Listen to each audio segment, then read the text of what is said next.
Shalom. Today we study Hashkafas HaTorah, Jewish philosophy.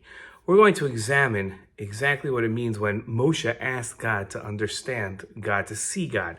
It says, the pasuk says that Moshe asked God, "Can I see you?" And God said, "No." Moshe wasn't asking to see God because seeing God would have been asking God to see a physical representation of God, and there is no such thing. Rather, Moshe was asking God to be able to understand him in a way like you understand another person. Another person stands across from you, you understand them, you look at them, you see them, you understand them. That's what Moshe Rabbeinu was asking for. God said, "Man cannot understand me." Now, the reason why a person, a human being, cannot understand God is because God is unlike human beings. So much so that man can't fully relate to understand God.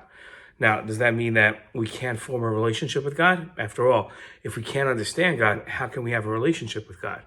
No, we can understand some of God's ways, and through the understanding of God's ways, we learn how to relate to God. That's the idea. But to understand God fully, we cannot do. A lot of people's issues with God stem from their inability to recognize the fact that they can't understand God.